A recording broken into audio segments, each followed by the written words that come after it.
Bon, ben, salut tout le monde. Merci à toutes d'être là à notre rencontre d'organisation de la prochaine action du CAFAL dans le cadre des 12 jours d'action.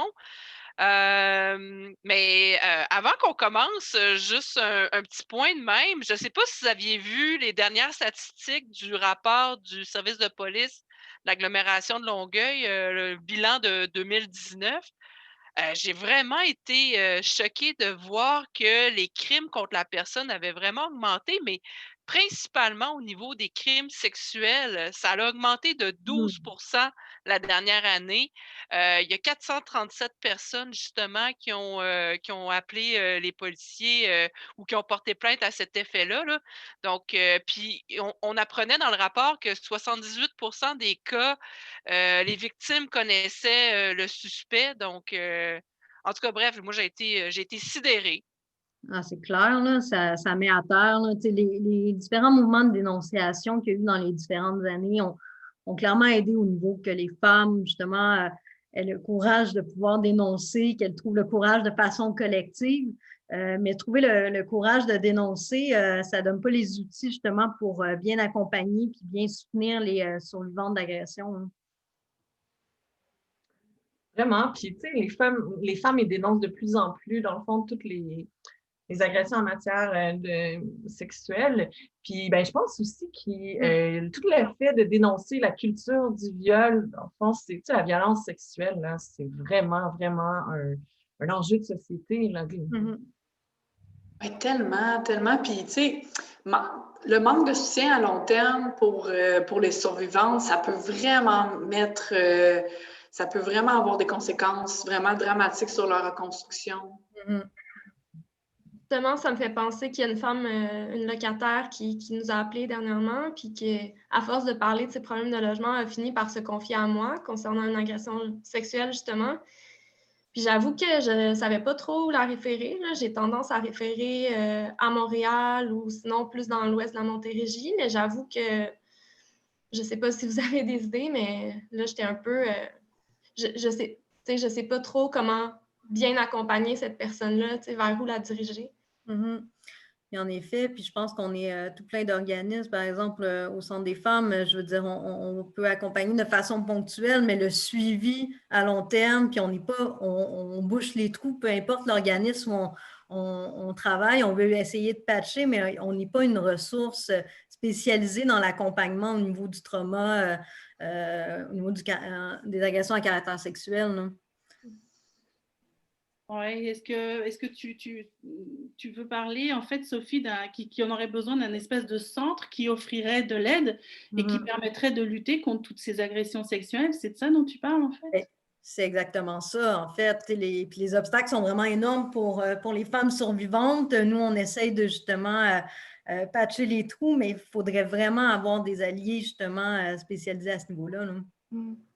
Effectivement, comme tu dis, Sophie, les conséquences des agressions sexuelles sont énormes. Nous, on le voit dans les groupes. On se retrouve avec des jeunes femmes qui ont des symptômes de dépression majeure par moment, des pensées noires. Puis avant qu'elles puissent le nommer directement, ben, on voit l'impact que ça a dans leur vie, que ce soit au niveau justement de leur maintien en logement. Des fois, ils vont avoir de l'absentéisme à l'école, dans leur travail, des difficultés au niveau des relationnels avec leur conjoint.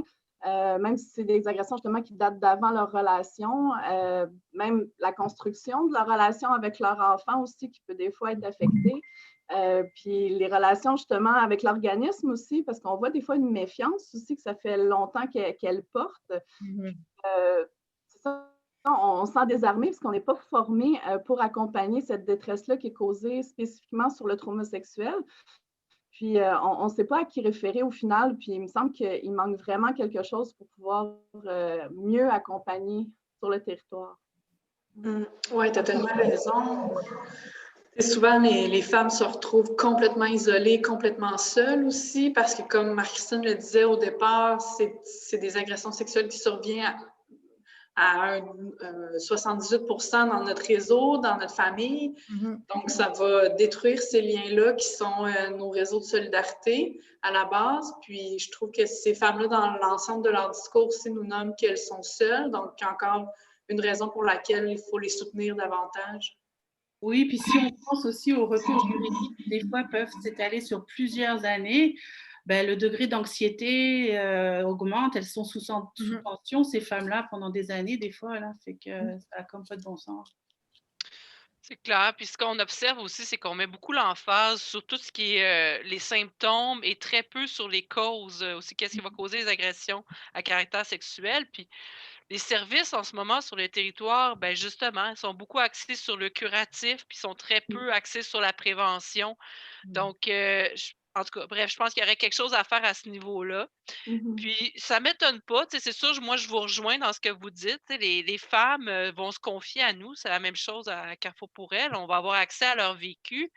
Mais des fois, ben, on ne se sent pas toujours outillé. Comment bien intervenir? Comment offrir de l'intervention post-trauma aussi? Donc, oui, comme toi, Sophie, je pense que les organismes communautaires, on est un super bon filet de protection, un bon filet social. C'est ça, on a un rôle, mais en même temps, on n'est pas toujours outillé pour bien aider et accompagner les femmes. Ben, c'est clair que pour moi, il me semble qu'il manque vraiment quelque chose sur notre territoire. Ah, tellement. Mais ça prendrait peut-être un accompagnement justement avec une vision de défense de droit pour les femmes survivantes victimes de violences, c'est pour reprendre du pouvoir sur leur vie. Puis surtout, c'est respecter le choix de ces femmes-là ou adolescentes quant aux ressources qu'elles utilisent, à savoir, ce n'est pas toutes les femmes qui veulent nécessairement aller au niveau de la justice, mais qu'elles veulent ou pas, qu'elles puissent trouver justement une écoute puis un accompagnement là-dedans qui respecte leur choix. Non, exactement. Puis dans cet accompagnement-là, de pouvoir les accompagner, si elles choisissent d'aller au tribunal, donc de pouvoir les accompagner à ce niveau-là, parce que ça fait ressurgir justement des traumas et les accompagner dans les différents facteurs aussi de leur vie, de pouvoir les outiller justement pour qu'elles puissent reprendre ce pouvoir individuel-là et collectif par la suite. Donc, avoir cet accompagnement-là. Oui, mais souvent, nous, à la ligne d'information juridique, on a souvent des appels de femmes qui nous demandent est-ce que vous pouvez nous accompagner devant la cour, mais malheureusement, ce n'est pas un service qu'on peut offrir, fait qu'on les dirige où à ce moment-là sur notre territoire? C'est pas évident, puis c'est important de pouvoir les accompagner devant la cour, qu'elles ne se sentent pas seules là-dedans, là, fait que oui, effectivement, il manque quelque chose sur notre territoire, clairement. Et on parle beaucoup du soutien individuel, puis moi aussi, je trouve que c'est important, mais il y a tout aussi, il ne faut pas oublier l'importance des réseaux d'entraide. Donc, les rencontres de groupe, ça manque sur le territoire. J'ai eu beaucoup de demandes, puis je n'en trouve pas. En trouvez-vous? Non, tu as raison, Myriam.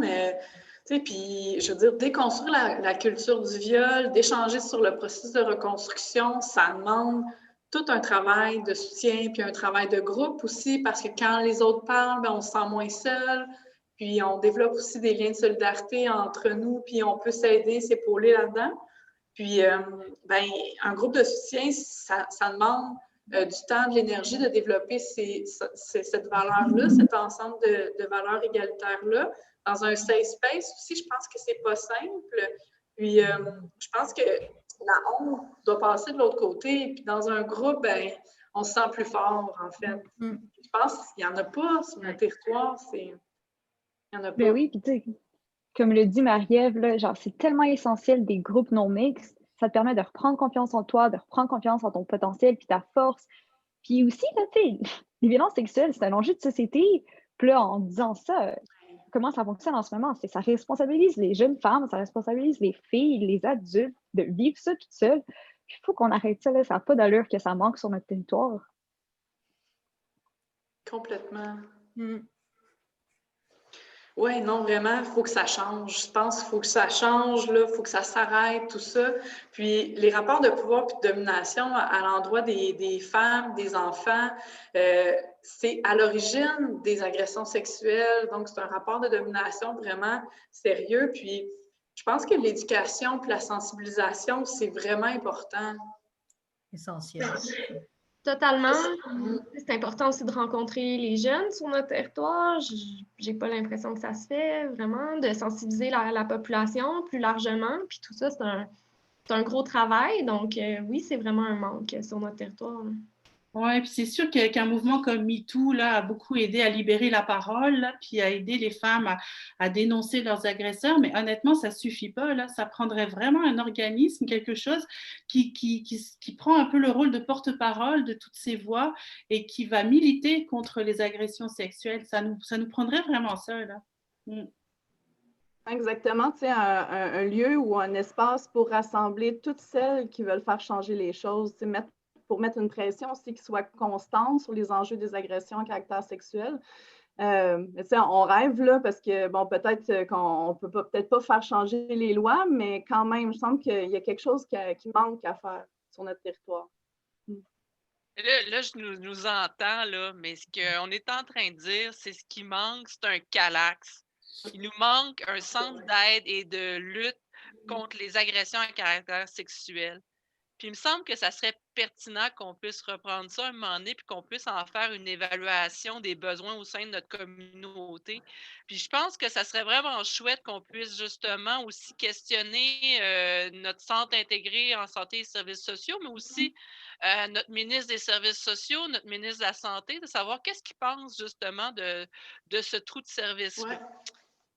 Tu as tellement raison, Marie-Christine, c'est vraiment ça que ça fait un calax, dans le fond, là, tout ce qu'on nomme, que ce soit l'aide, l'accompagnement aux victimes, la sensibilisation du public, la prévention, la formation des intervenantes comme nous, par exemple, tout ce qui est, par exemple, comme Audrey parlait, la mobilisation, la défense de droits, ça serait tellement génial d'avoir un calax, là.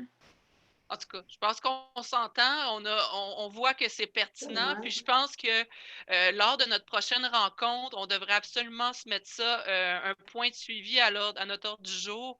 Il va falloir qu'on continue d'explorer ce manque-là, puis de voir justement le besoin au niveau du Calax. Ceci étant dit, ben, revenons à notre ordre du jour d'aujourd'hui. On a quand même nos 12 jours d'action à planifier, nos 12 jours d'action qui commencent du 25 novembre au 6 décembre inclusif. Donc, juste de se rappeler que notre thème choisi, c'est devant notre indignation, attention à notre action.